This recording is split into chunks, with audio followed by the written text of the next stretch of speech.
What's up YouTube? It's your boy Shim coming back to you with another video. Right now, today's video is going to be sponsored by Keeps. Keeps is an online subscription service, right, that helps men keep their hair. I do not know if you guys actually know or not, but 2 out of every 3 guys experience some sort of hair loss by the time they're 35. With that being said, Keeps actually offers clinically proven, research-backed treatments to be able to go ahead and stop hair loss and be able to stimulate more hair growth. Now, one of the best things about Keeps is that you don't have to go and wait at a doctor's office. You don't have to wait for your doctor to get off his lunch break, right? You are actually gonna get a doctor recommended treatment plan sent straight to your door. Also, in addition to their treatment plans, they also have an award-winning all-natural thickening shampoo and conditioner system. So with that being said, whether you're looking to stimulate hair growth, stop hair loss, or just take better care of your hair, Keeps has you covered. Hair loss stops with Keeps. So to get 50% off your first order, go to keeps.com/officialshim. Or you can also click the link in my description, right? But that's gonna be keeps.com/officialshim. Boom, boom, boom, boom, boom. I know y'all see it, man. We got the big boy sponsorships coming through, right? Shout out Keeps. All right, but let's go ahead and get into this video. Today, we're gonna be talking about one of the best general quarters jobs, right, that I've had, all right? Now, I've had a few different jobs when it comes to general quarters, right? But today, we're gonna be talking about one of my favorite ones, one that I think that you guys should definitely try if you have the opportunity to do so. Now, first thing, right, some of you guys may not even understand what general quarters is, GQ, right? So general quarters is usually called when it's some sort of danger, you know what I mean? We're getting ready for, let's say it's an attack coming, or we're about to attack, or, you know, those types of things, right? So it's basically like imminent danger, something about to go down. Quarters, all hands man your battle stations.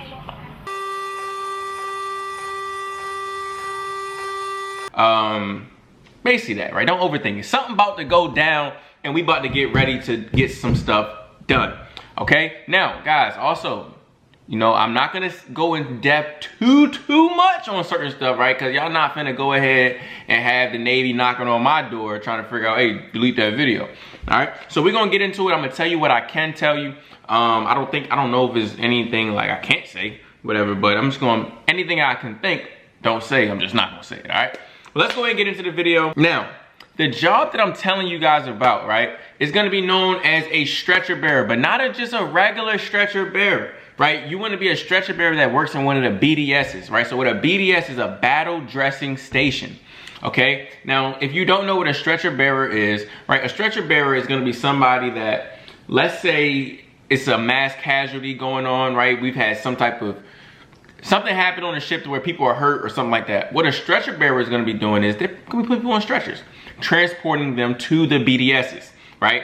The battle dressing stations, okay? So the role is basically just get people on a stretcher, do immediate first aid if needed, right? But do enough first aid to get them to the battle dressing station. That's usually how it goes, right? So boom, okay? Now, how I first became a stretcher bearer with the BDS was my work center supervisor, right? Shout out to him.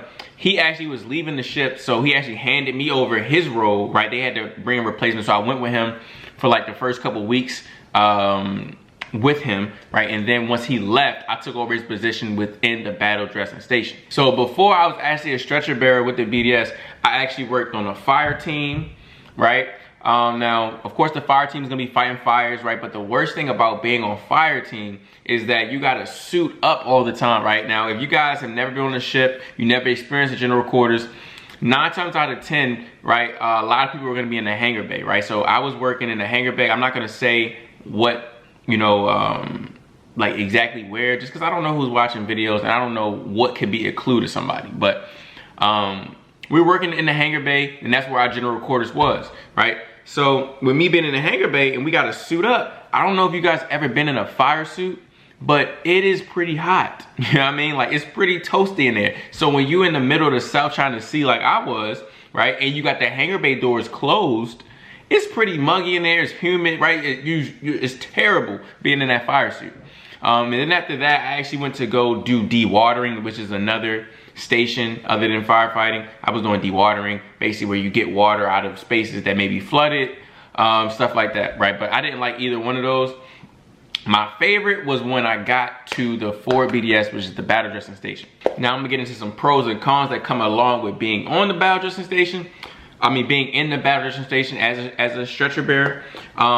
So let's start off with the pros. One of my main reasons that I love being in there is that you learn so much, right, when it comes to first aid, right? So you're learning how to do, when I tell you, you're learning how to literally save lives, okay? So everything from something minor all the way to the most extreme thing you could think of, we are being trained on it, because in the event of a mass casualty, we get hit with a torpedo, we get whatever the case is, we got to be able to, we can't call 911 on the ship, right? We are the 911, so everyone has to be trained to a certain extent for whatever their role is, right? So you got people that's on the firefighting team, their role is fires, right? My role may be to save your life, right? Even though I'm not a corpsman, right? Just do the best that I can within a battle station, because I'm gonna be in the station with a corpsman. But you literally learn how to save lives, right? We learn how to do, like, let's say you got a broken bone, you got fractured bones, cuts, amputations, all type of stuff you learn how to do. I mean, we're not doing amputations, don't get me wrong, but you're learning how to save somebody's life if you pulled up, if somebody was brought to you and they got a tourniquet on, how to put your own tourniquet,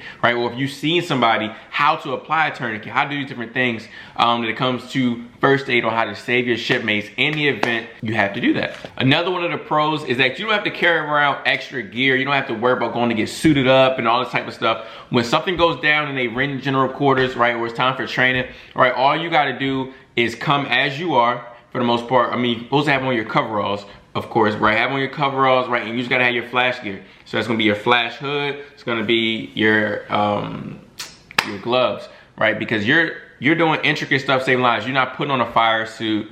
You're not putting on fire boots. You're not doing all this type of stuff. So you don't have to bring all that gear or worry about changing into all that gear. Now, this one's gonna sound pretty bougie, right? Some people, I know I'm gonna get some people in the comments like, oh, you're in the military, you joined, do this. Listen, bro, I'm gonna tell y'all something, man. 9 times out of 10, the BDS at least got a fan in that joint, right? If it don't have AC, right, it's gonna at least have a fan in the battle dressing station, because we're trying to save lives in there, right? So we don't want our patients' lives come before anything else, right? So like, if something, let's say it's a torpedo inbound, right, we're all covering the patient, right? That's how serious it is.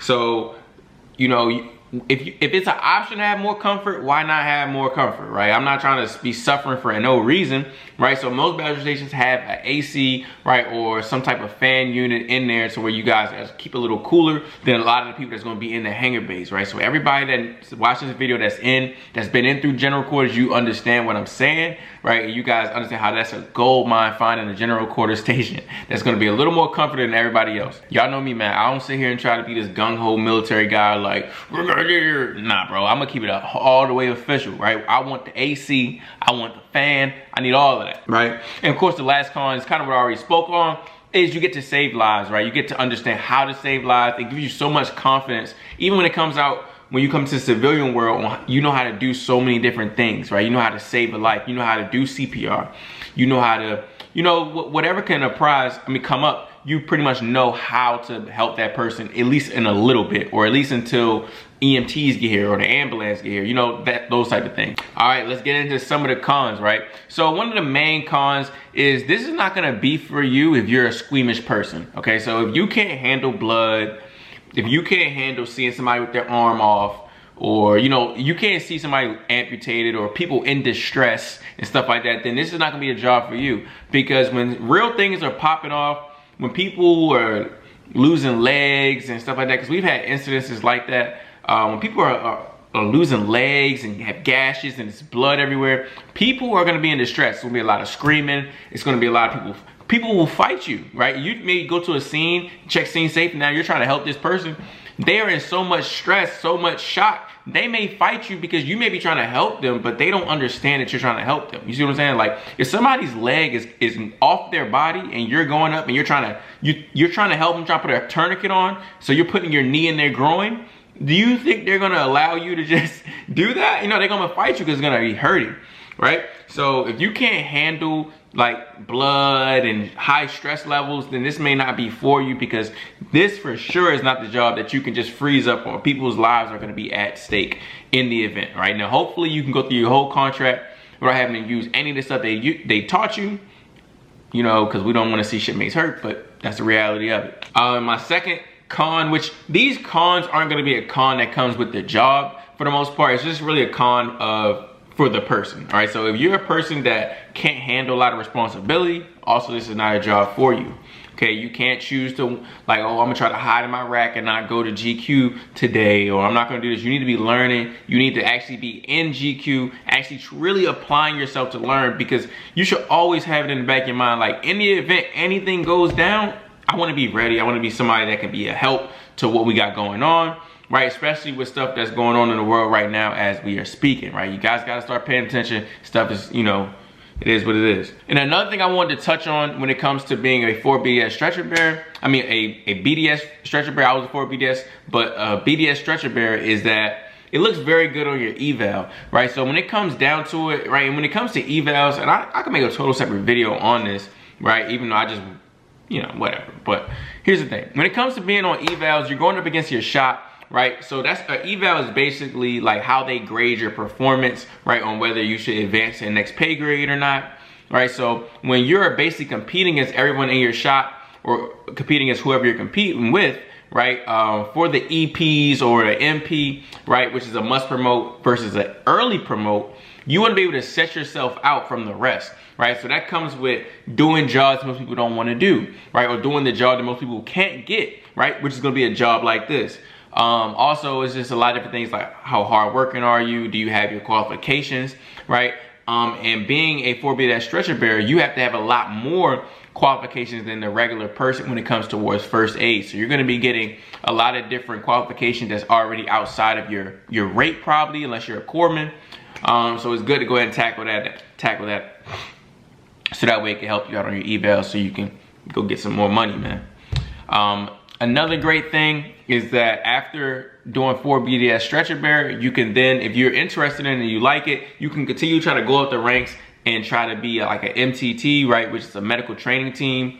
So they wear like blue hats, and basically all they do is they teach like the repair lockers and teach everybody. They walk around, teach everybody first aid, or, you know, they're watching you while you're doing it, and they'll correct you or show you different stuff. So it's basically like a training member, so you don't got to sit in one spot. You get to walk around and see what everybody's doing and actually be able to help them out and teach them too, which looks very, very good on your eval also. So yeah, guys, I really, you know, with me being out the military and stuff like that, I really don't want to go back to like boot camp type of stuff, right? But I'm actually running out of content, right? So, I mean, we got a lot of different stuff we got in the pressure cooker, right? That's already going to be coming out to you guys, right? But I definitely wanted to go ahead and share this with you, right? A lot of people ask me, what did I do for general quarters? Hit me up on Instagram and stuff like that. But if you have any personal recommendations, any personal questions, you can definitely hit me up on Instagram, right, at official.shim. It's going to be up here. I appreciate everybody watching this video. And if you like this video, make sure you hit that like button. If you dislike the video, make sure you hit the dislike button. All right, let me know. Give me feedback in the comment section if you liked it, if you didn't. I appreciate everybody. You stay blessed. Hope that was some type of help towards you. Everybody stay official like right for the whistle. It's your boy Shim. I'm out.